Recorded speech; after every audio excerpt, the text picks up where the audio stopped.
Ապրիլյան իրադարձություններից հետո ՏՏ ոլորտի առաջարկած նոր լուծումներն ու նախագծերը հիմնականում զինված ուժերին են առնչվում։ Պաշտպանության նախարարության հետ աշխատում են սահման ուժեղացնել տեխնոլոգիապես։ Ինչ նոր լուծումներ են առաջարկում ՏՏ մասնագետները, հիմնականում գաղտնի է։ Այնինչ հնարավոր կլինի ցույց տալ, չբացելով խաղաքարտերը, կներկայացվի Digitech Expo-ում։ Գուցե այդ աշխատանքները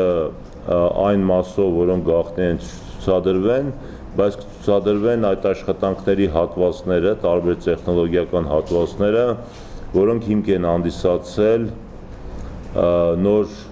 զենք եւ զինատեսակների ստեղծմանը Հայաստանում։ Իրեն սովորածը Digitech-ին կներկայացնեն ապրիլյան պատերազմից հետո զորացրված երիտասարդները, որոնք անցել են ծրագրավորման դասընթացներ։ Ցուցահանդեսին ներկայացված կլինեն դպրոցականների ստեղծած ռոբոտներն ու ծրագրերը։ Արմատ ինժեներական լաբորատորիաներ գործում են Հանրապետության 133 դպրոցներում։ Սկսնակների կողքին իրենց նոր առաջարկները կներկայացնեն տեղական ու արտասահմանյան 170 ընկերություններ։ Ներդրողների նաև հետաքրքրվածություն է բավարարվում այդ ցուցահանդեսում, երբ որ անմիջապես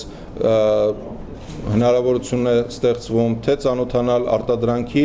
ինչպես նաև կապեր հաստատել կազմակերպության ներկայացուցիչների հետ։ Digitech-ին կմասնակցեն գերմանական, հնդկական, ամերիկյան ու ռուսական ընկերություններ։ Հոկտեմբերի 1-ին ստարտափերը լուծումներ կառաջարկեն Smart City նախագծի համար։ Հաղթողները կհամագործակցեն ռուսական խոշոր շինարարական ընկերության հետ։ Տեխնոլոգիական էքսպոյին աջակցում է Ucom ընկերությունը։ Նոր ծառայություններ են մատուցելու, որոնց մասին մանրամասն ներկայացված է լինելու մեր տաղավարում,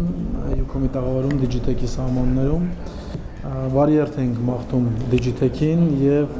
խոստանում մշտապես լինել այս ոլորտի կողքին։ Տեխնոլոգիական ցուցահանդեսը այս տարի մեկնարկելու է սեպտեմբերի 30-ին։ Երրորդյա Digitech ցուցահանդեսին կազմակերպիչները սպասում են 60,000-ից ավելի տեխնոսերների։ Նազլիկ Գրիգորյան, Միքայել Թումանյան, ժամը լրատվական։